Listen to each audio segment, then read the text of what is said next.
কাজ করতে সময় লাগে না, ওটা অটোমেটিকলি ঢুকে যায়, ছয়টা ঢুকে যায়। এইটা বলার জন্যই মূলত আপনাদেরকে দাওয়াত দেওয়া।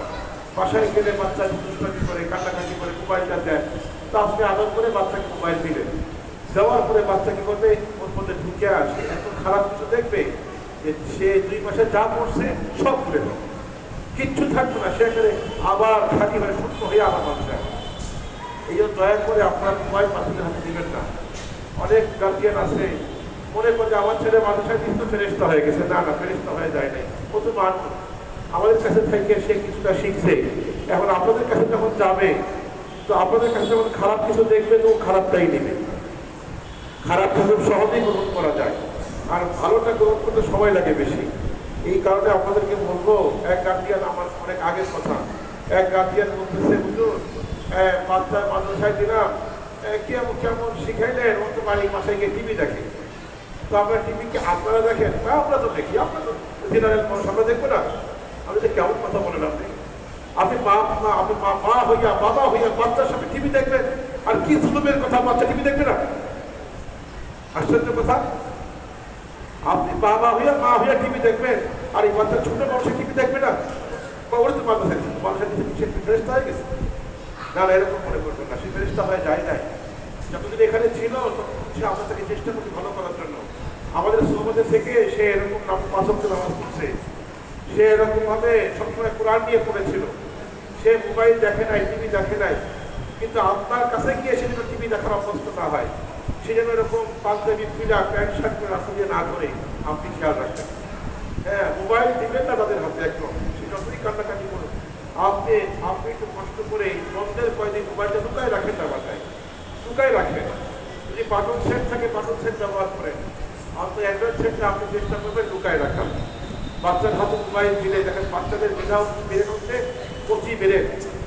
এই কচি বেড়ে যা ঢুকবে তাই কিন্তু সে তার বাচ্চাদের অঙ্কিত হয়ে থাকবে।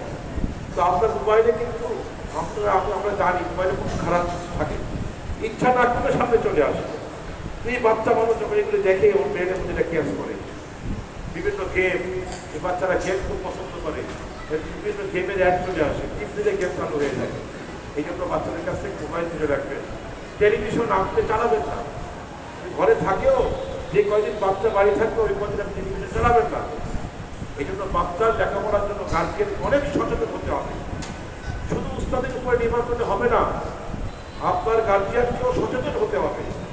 আপনি যদি সচেতন না হন, এটা আমার বাবা, আমি আমার সন্তানদেরকে আমার 6টা সন্তান আল্লাহ দিয়েছেন, তার মধ্যে 4 জনই হাফেজে কোরআন আলহামদুলিল্লাহ, আর বাকি আরেকজনে আনন্দ করা হয়ে গেছে, আর একজন ছোট। তা আশা করি ইনশাআল্লাহ সবাইকে হাফেজ বানানোর ইচ্ছা। তো এই যে আমরা আমাদেরকে অনেক সতর্ক হতে হবে। গার্জিয়ান যদি সতর্ক না হয়, শুধু শিক্ষকদের চেষ্টা দেখেন, পাখির ডানা 2টা, হ্যাঁ, এক ডানা দিয়ে কিন্তু পাখি উঠতে পারে না। তো শিক্ষকদের মেহনত হচ্ছে পাখির 1 ডানার মতো, আর গার্জিয়ান বাবা মার মেহনত হচ্ছে আর 1 ডানার মতো। বাবা মা যদি মেহনত না করে, চেষ্টা ফিকির না করে, আল্লাহ কাছে কান্নাকাটি না করে, নিজেরাও সংশোধন না হয়, তাহলে কিন্তু শুধু শিক্ষকদের চেষ্টা হবে না, 1 ডানা হবে, আর 1 ডানা হবে না। এই জন্য দেখবেন অনেকে আছে বাচ্চাকে হাফেজ বানাবার অনেক চেষ্টা করে, কিন্তু হয় না।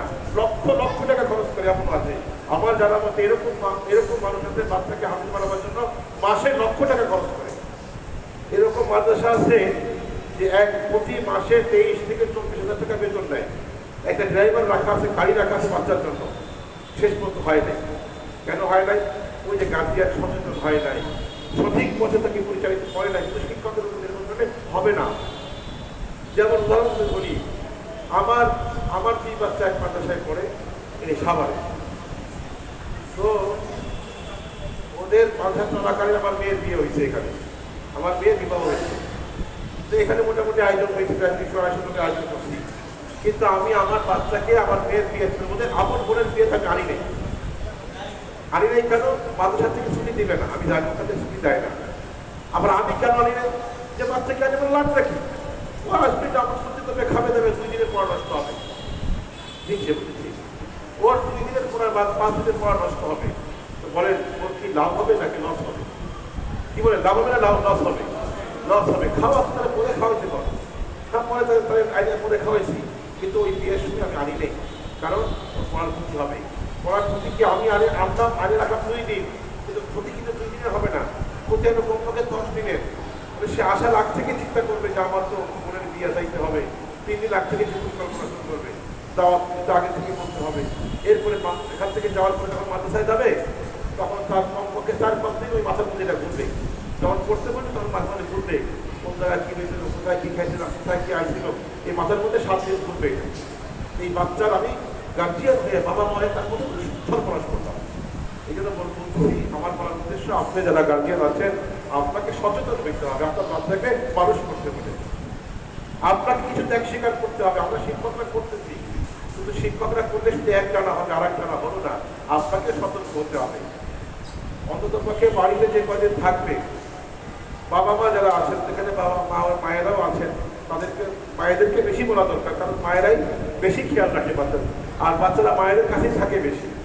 তা আমি বলি যে আপনি নামাজের ত্রুটি করে থাকেন, অন্য সময় হয়তো নামাজ ঠিক মতো পড়া হয় না, হয়তো দেখা যায় হয়তো অলসতা হয়, গাফিলতি হয়, দয়া করে যে কদিন বাচ্চা আপনার বাসায় থাকবে ওই কদিন আপনি পাক্কা নামাজি হয়ে যাবেন।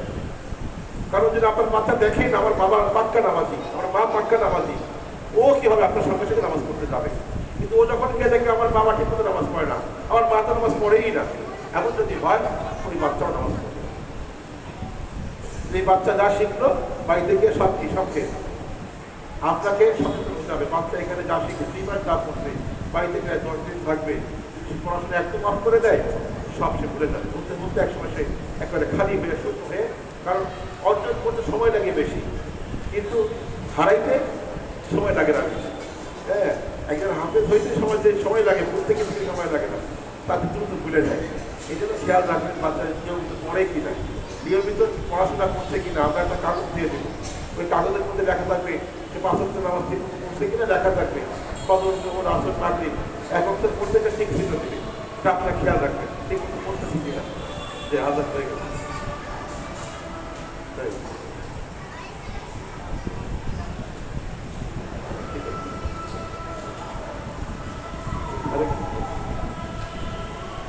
আদাব নিচ্ছে